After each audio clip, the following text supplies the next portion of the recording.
Break के बाद एक बार फिर से आप सभी का स्वागत है योग और स्वास्थ्य पर आधारित हमारे इस बेहद खास कार्यक्रम स्वस्थ विचार में। मैं हूं आपके साथ आपका साथी विकास। दर्शकों, ये कार्यक्रम एक ऐसा कार्यक्रम है जिसमें आपको सेहत से संबंधित जानकारियां भी दी जाती हैं, साथ ही साथ घरेलू नुस्खे बताए जाते हैं जिसके वजह से आप अपने आप को हर प्रकार के रोगों से बचा कर रख सकते हैं, अपना उपचार स्वयं कर सकते हैं। लेकिन इसके लिए आपका जागरूक होना बहुत जरूरी है, क्योंकि यदि आप अपनी दिनचर्या को नियमित करते हैं, व्यवस्थित करते हैं और अपनी दिनचर्या में कुछ ऐसी चीजें शामिल करते हैं जिससे आपकी इम्यूनिटी पावर यानी आपकी प्रतिरोधक क्षमता मजबूत होती है, तभी यह संभव है कि आपको कोई रोग ना हो। यही हमारा इस कार्यक्रम के जरिए प्रयास भी है और इसीलिए हम आपसे अनुरोध भी करते हैं कि जब भी आप इस कार्यक्रम को देखने बैठे, कॉपी पेन जरूर लेकर बैठें। अमूल जो नुस्खे हैं, जो अमूल्य उपचार हैं, उनको आप व्यर्थ ना जाने दें, उनको आप लिख लें ताकि आपके जहन में वो उम्र भर आपके साथ बने रहें। तो चलिए शुरू करते हैं आज के मुख्य विषय पर चर्चा। गुरु जी, आज के इस अंक में हम उन बिल्कुल छोटे बच्चे, नवजात जिन्हें शिशु कहा जा सकता है, उनके बारे में हम बात करेंगे, क्योंकि बच्चा जब पैदा होता है उसके बाद धीरे धीरे उसका शारीरिक विकास होना शुरू होता है। 6 महीने उपरांत, 5 महीने 6 महीने उपरांत जब बच्चे के दांत आने की आने लगते हैं, तो बच्चे की जो स्थिति है, जो हालत है या जो तबीयत है, वो बिगड़ने लगती है। दस्त लगना, उल्टियां आना, बुखार हो जाना, ये परिवर्तन क्यों है? क्या ये बीमारी के तौर पर इसको देखा जा सकता है या ये प्राकृतिक है, ये होना ही है? देखिए, जब बच्चे के अंदर कैल्शियम की कमी होगी, हाँ, तो उसको दांत आने में बहुत तकलीफ होती है। उल्टी, दस्त, बुखार, आंखें सूजना, ये सारा कुछ होता है। जैसे बच्चा आपका 5 महीने से छठे महीने लग जाए, तो यदि मूली मिल रही है तो उसका जूस निकाल लें आप, चाय वाला 1 चम्मच। अच्छा। और उसमें 2 चम्मच शहद मिला दें। अब उसको बच्चे को पिलाने में 20 से 25 मिनट का टाइम लगाएं, बिल्कुल, थोड़ा बूंद करके। बूंद करके। हाँ, तो उसके दांत ऐसे आएंगे जैसे एक सब्जी लगाने वाला पाव तैयार करता है ना, थोड़ी सी जगह पे जी। ऐसे वो कैल्शियम पूरा होगा, दस्त नहीं आएंगे, उल्टी नहीं लगेगी, दस्त नहीं होगा, बुखार नहीं आएगा और दांत बड़े आराम से आ जाएंगे। अच्छा। जो आप इतने महंगे महंगे ग्राई वाटर लेते वो भी इसके आगे फेल है। ऐसे बच्चे को जन्म घुट्टी और ग्राई वाटर देते हैं जब भी बच्चा थोड़ा सा बड़ा होता है। हाँ, तो वो भी इसी बात के लिए देते हैं। परंतु मूली और शहद जीवन घुट्टी भी है और ग्राई वाटर भी है, बिल्कुल। उससे ज़्यादा लाभ देगा। ये ग्रेप वाटर किस पर्पस के लिए होता है और क्या होता है ये? ग्राई वाटर में भी कैल्शियम ही है। अच्छा, तो क्या इसमें केमिकल्स भी होते हैं? केमिकल ही होते हैं ना। हम्म। असली जो केमिकल है जी। वो सिर्फ जड़ी बूटियों में और जो हमारी खान पान की चीजें उसके अंदर है। यानी असली जो पोषक तत्व है वो नहीं में है ना। हाँ। और मूली में सबसे ज्यादा है, तो मूली को माना गया। परंतु मूली खाने के बाद जो डकारें आती है, नाक में चढ़ देखे में, इससे आदमी परेशान होता है। बिल्कुल तो बिल्कुल। उसके लिए कि थोड़ा सा गुड़ खिला दो या जीरा भून के मुंह में डाल दो, वो डकारें में नहीं आएंगे। इतना ज्यादा फर्क हाँ, पड़ता है। हर चीज की काट है। काट है और हर चीज का अपना लाभ भी है। हाँ, बिल्कुल। हालांकि क्योंकि बच्चों को लेकर बात हो रही है, तो ऐसे में जब दस्त लग चुके हैं, जब उल्टियां आ चुकी हैं, तो ऐसे में क्या कुछ किया जाए तो ताकि वो शांत हो जाए बच्चा? जैसे आप मूली का जूस देंगे जी। शहद में मिला के, जैसे आपने 1 या 2 बार उंगली चुसवा दी उसको, उल्टी बंद। अच्छा। और अंदर जाने के बाद दस्त भी बंद। अच्छा, दस्त भी उसी से ही बंद हो जाते हैं। बिल्कुल। बच्चे क्योंकि अक्सर रोते बहुत हैं, बेचैन बहुत रहते हैं ऐसे में, और पता भी नहीं चलता कि तकलीफ क्या है। जब बच्चे को कभी भी पेट में दर्द होगा, हाँ। बच्चा रोएगा, अच्छा। उस टाइम आप अजवाइन भून करके पीस के पाउडर बना लें और सरसों के तेल में लहसुन जला करके बादामी रंग का उस तेल को ठंडा होने दें। अब उसमें अजवाइन मिला दें और पेट पे थोड़ी सी मालिश कर दें। वो गैस निकल गई, बच्चा ठीक हो गया। बिल्कुल। तो गुरुजी, आपने अभी कैल्शियम के बारे में भी अभी जिक्र किया, तो क्या केवल जब वो 5-6 महीने का हो बच्चा, क्या तभी उसको ये कैल्शियम की चीज तभी से देना शुरू कर दें तो उसके दांत बड़े आराम से आ जाएंगे, उसको पता नहीं लगे दांत कब आ गए। अच्छा, यानी ये पहले से भी हम देना शुरू कर सकते हाँ हैं? हाँ, यानी 5 महीने के बाद देने शुरू करना चाहिए। अच्छा। और कई बच्चे तो आपको ऐसे भी मिलेंगे, पैदा होते ही उसके नीचे के या ऊपर के दांत होते हैं, छोटे छोटे निकले हुए। जिस माँ ने अच्छी खुराक खाई है, कैल्शियम अच्छा, उस बच्चे को ऐसा भी होता है। अच्छा, या उसमें पहले से ही सारी चीजें, हाँ, सिम्टम्स भी होते हैं। बिल्कुल। परंतु आजकल एक प्रथा चली है, हाँ हाँ, कि जैसे बच्चा पेट में गया तो डॉक्टर कहते हैं बेड रेस्ट। हाँ, बिल्कुल, ये एक रूटीन बना दिया जाता है। रूटीन बना दिया, ये सबसे गंदा सिस्टम है। अच्छा, बेड रेस्ट नहीं होना चाहिए ना, जितना बच्चा पेट में जाने के बाद औरत चलेगी फिरेगी, उतने नॉर्मल डिलीवरी होगी। अच्छा। जब औरत चलना फिरना बंद कर देगी, सिर्फ सोने पे मस्त रहेगी, तो फिर उसको ऑपरेशन करके बच्चा निकालना पड़ेगा। अच्छा, वो नॉर्मल डिलीवरी नहीं होगी। तो नॉर्मल नहीं होगी, तो नॉर्मल होना बहुत जरूरी है। डिलीवरी नॉर्मल है। अच्छा। अब देखिए, आप तो 2 बच्चों को ज़्यादा तो करते नहीं। हम्म। पहले 20-20, 25-25 बच्चे होते थे बिल्कुल। औरत के। यदि उसके ऑपरेशन करते तो कैसे निकालते उनको?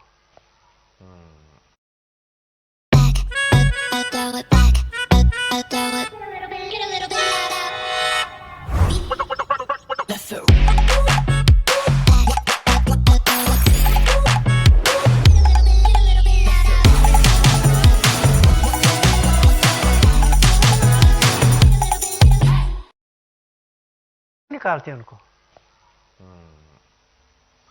इसलिए और नॉर्मल डिलीवरी होती थी। अब एक औरत बानिया थी। अच्छा। उसके 21 बच्चे पैदा हुए हैं।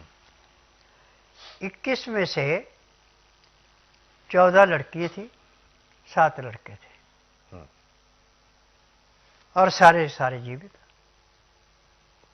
अच्छा। अब 7 लड़कों की बहुएं हो गई, 7 14 हो गए जी। 14 लड़कियों के पति हो गए 14, 28 हो गए। 42 आदमी तो परिवार के वो हो गए, 2 अपने आप, 44 आदमियों का नहीं कुलबा बन गया, पूरा कुनबा बन गया। जब कोई फंक्शन होता था तो 44 आदमी तो अपने परिवार के होते थे, फिर आगे उनके बच्चे हो गए, वो और बढ़ गए। बिल्कुल। तो पहले बड़े बड़े परिवारों का एक था भी, और संयुक्त परिवारों का चलन था। आज के समय में वो घटता जा रहा है। देखिए, राजस्थान में अभी भी एक घर ऐसा है जिसमें 300 परिवार के सदस्य हैं, और सबका खाना इकट्ठा बनता है। चूल्हे अलग अलग बना के, कोई सब्जी बना रहा है, कोई दाल बना रहा है, कोई रोटी बना रहा है, कोई चावल बना रहा है, खाना पीना सबका इकट्ठा ही है। बिल्कुल, जैसा कि आजकल दावतों में होते हैं, 200-300 लोग आते हैं। हाँ, उनके लिए इकट्ठा बड़ा खाना बनता है, ऐसे इनका बनता है, रोज बनता है उनके परिवार। और टीवी पे कई बार आ लिया है। अच्छा। हाँ, तो इसके लिए शरीर का स्वस्थ होना भी बहुत जरूरी होगा। ज्वाइंट फैमिली में जो खाना पीना होता है बहुत नॉर्मल होता है। हाँ। और जब सारे इकट्ठे बैठ के खाना खाते, उसका प्रभाव ही कुछ और होता है। अच्छा। आप ये देखिए जी। अब तो खैर खड़े खड़े खाना पीना शुरू हो गया। जी। जब पंक्तियों बैठ के पत्तल पे खाना खाते थे तो 1 घंटे की एक शिफ्ट होती थी, एक पंगत लगती थी। हाँ। तो जब पंक्ति से आदमी उठता था, हाथ पांव धोता था, उसको शरीर में बहुत ज़्यादा हल्कापन महसूस होता था। और जब से वो रीति रिवाज खत्म हुआ, प्लेटों में खाना शुरू हुआ, खड़े खड़े खाना शुरू हुआ, तो खाना खाने के बाद तो आदमी सो जाता है जाके, बिल्कुल। और उसके बाद फिर वो बीमार भी पड़ जाता है। और वहां से नुकसान होना शुरू होता है उसका। हाँ। तो जमीन पर बैठकर खाना बहुत जरूरी भी है। जमीन का अर्थ जो आदमी को मिलता है जी। उससे खाना बड़ी जल्दी पचता है। अच्छा, इसके पीछे विज्ञान है। हाँ, यदि आप चौकड़ी लगा के बैठ के खा रहे हैं, खाना खाने का तरीका कि जब आपने खाना लिया तो पानी लेके भगवान का स्मरण करके पहले आचमन करते हैं। हाँ, वो करके फिर आचमन करते हैं, फिर खाना खाते हैं। उसमें देवी देवताओं का भी असर होता है। अच्छा, अध्यात्म का भी इसमें हाँ। है। और जो आया और फटाफट मुंह में डालने की, उसमें बहुत फर्क पड़ता है। गैस भी बनेगी, खाना भी जल्दी नहीं पचेगा, उसमें बहुत ही खर्च। तो गुरुजी, हम भोजन की जब इतनी बात हो ही रही है तो हम एक भोजन की आपसे तकनीक भी जानना चाहेंगे कि भोजन हमारे पास बहुत सारा रखा है, दावत में गए हैं, बहुत सारा भोजन रखा है, तो हम कैसे कैसे शुरुआत करें जो एक अच्छा क्रम होना चाहिए। देखिए जी। दावत में गए, जैसे आपको 4 रोटी की भूख है, हाँ। तो आप उसमें 3 का राशन उठाओ। अच्छा। और पानी जरूर साथ में पियो। और पानी ये नहीं ठंडा जो बर्फ वाला पीते वो नहीं। आंगली लगा के ना पानी गर्म लगे ना ठंडा लगे उसको पी सकते हैं, बल्कि हल्का गर्म हो तो बहुत अच्छा। बहुत अच्छा। उसमें लहसुन प्याज अदरक चाहे सलाद के रूप में लो, मिल जाता है बिल्कुल। हाँ, जैसे मर्जी लो। यदि खाने के साथ उसको खाते हैं तो आपको कोई नुकसान नहीं है। परंतु आपको भूख है, 4 रोटी और खा रहे हैं 5 और 6 का राशन, स्वाद तब तो साथ बीमार होंगे ये। बिल्कुल। जितना जीभ को टेस्ट ज्यादा देंगे उतने रोगी होंगे। पहले के भोजन में हर चीज शामिल होती थी, मीठा भी होता था, सब दही चीजें भी होती होता था, तो सब चीज अगर इकट्ठी खाई जाए तो ऐसा तो नहीं कि कोई नुकसान ना होता ना है, या अलग अलग उसको खाना चाहिए। खाई तो लग लग ही जाती है ना, हाँ हाँ। इकट्ठी तो सारी करते, जी जी जी जी। परंतु अंदर जाके उनका फंक्शन अपना अलग अलग है। अलग अलग हो जाता है। तो सबसे पहले मीठा से शुरुआत करनी चाहिए या नमक से। ऐसे मीठे से करते हैं सारे, अच्छा। और खाना खाने के बीच में नमकीन खाते हैं, लास्ट में मीठा चाहे आप थोड़ा सा ऐसे लो, या वो रखी होती है सौंफ जी बिल्कुल। और मिश्री, वो मुंह में डालो, हो गया। सौंफ खाना खाने के बाद खाने को पचाने के लिए अमृत है। अमृत है, और उसके साथ मिश्री थोड़ी सी ले ली तो और भी अच्छा है। हाँ। बिल्कुल। तो यानी अपना एक इसका क्रम है, जैसा कि आयुर्वेद में आप भी बताते हैं, ऐसा भोजन अगर हमने क्रमशः किया तो उसके बाद तो हमें दवाइयों की जरूरत ही नहीं खाना पचाने के लिए। सवाल ही पैदा नहीं होता। और जो चूरन खाते हैं और बहुत सारी चीजें इस्तेमाल देखिए करते हैं। सबसे खतरनाक है कायम चूर्ण। हाँ, मतलब जो पाचन के लिए जो चूर्ण बनाए जाते हैं। कायम चूर्ण आप लेंगे उससे दस्त लगते हैं ना, हाँ। उसमें सनाए पत्ती ज़्यादा होती है, अच्छा। नुकसान करती है। जरूरत से ज़्यादा कोई भी चीज़ अच्छी नहीं होती। यदि आप खाना खाते समय 2 गिलास पानी पी लेते हैं, और जहाँ पे आपको 4 रोटी की भूख, आप 3 खाते हैं या 2.5 खाते हैं, तो आपको जिंदगी में रोग ही कोई नहीं होना। तो पेट अच्छे से साफ हो जाएगा। पेट अच्छा साफ। परंतु भूख है 3 रोटी खा रहे हैं आप 4 और 5, तो कहाँ से होगा। पीरागढ़ की बात है, एक मेरे पास ऐसा आदमी आया जिसने कहा कि मुझे बहुत भूख लगी है। हमने रोटी बनाई, उसको रोटी दी, मैं चल पहले मेहमान को खाना खिलाते हैं फिर बाद में खा लेंगे हम। जो मेरे 4 बच्चों का खाना घर वाले का मेरा था, सारा खाना खा गया। अच्छा। फिर कहते खाना खा जाएगी आप यहाँ। फिर दोबारा खाना बनाया, यानी ये समझो को 20 आदमियों की खुराक अकेला खा गया, और शरीर भी ऐसा दुबला पतला कर लिया। फिर उसको 5 रुपए दक्षिणा के दिए, जी। भाई अब जाओ। कहते नहीं मैं तो। क्या हम कभी पेरेंट्स बन पाएंगे? आईवीएफ की एडवांस टेक्नोलॉजी से अब तक लाखों कपल्स पेरेंट्स बन चुके हैं। Indira IVF, fertility and test tube baby centre. भाई अब जाओ। कहते नहीं मैं तो 15-20 दिन रुको। मैं ना, मेरा जितना काम था मैंने कर दिया, अब आप और देखो कोई जगह। तो ऐसे आदमी से हमेशा बच के रहो। जी, जो आवश्यकता से कहीं अधिक। उनके साथ प्रेत आत्मा खाती है ना। अच्छा।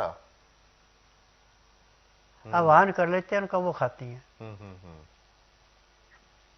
तो इनसे हमेशा दूर रहना चाहिए। तो इसमें असल में आदमी की खुराक 4 चपाती होती है, बिल्कुल, इससे ज्यादा नहीं होती। और 4 कभी 3 ही खाता है, कोई 2 खाता है, कोई 1 ही खाता है। एक ही खाता है, यानी भोजन से कम ही खाना चाहिए और पेट में स्पेस बना रहना चाहिए। हाँ, तभी भोजन पचता भी है। देखिए निर्घंटु में साफ लिखा है कि 1 हिस्सा ऑक्सीजन के लिए छोड़िए, 1 हिस्से में पानी रखिए, 2 हिस्से में खाना। तो आपको जिंदगी में किसी डॉक्टर हकीम को जाना क्यों है?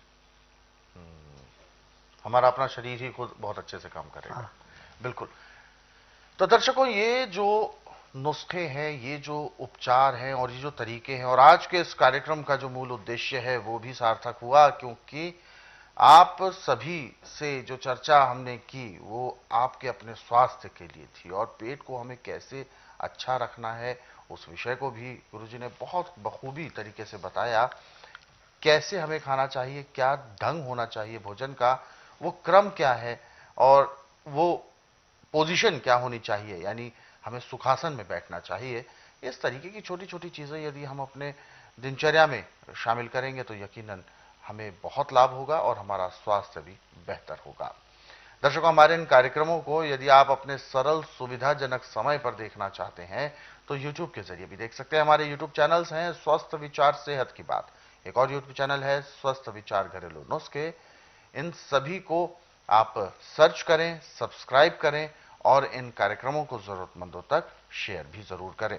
और साथ ही साथ हम आप सभी से अनुरोध भी करते हैं कि आप जब भी इस कार्यक्रम से जुड़ते हैं, जब भी आप इस कार्यक्रम को देखने बैठते हैं तो ध्यानपूर्वक कार्यक्रम को देखें और लिख भी लिया करें जो भी आपको नुस्खे उपचार बताए जाते हैं। फिलहाल अब कार्यक्रम में वक्त इशारा कर रहा है विशेष उपचार का। कॉपी और पेन लेकर आप तैयार हो जाएं, क्योंकि गुरुजी से हम अनुरोध करेंगे बताएं आपको आज का विशेष उपचार। गुरुजी, आज के विशेष उपचार में हम उन नवजात शिशुओं के बारे में थोड़ा सा एक उपचार ऐसा जानना चाहेंगे, क्योंकि उसका बच्चे का जो भोजन है वो केवल माँ का दूध ही होता है। तो ऐसे में माँ का दूध अच्छा हो, पोषक तत्वों से भरपूर हो, क्या कुछ सेवन करना चाहिए माता को? देखिए, माँ को यदि आप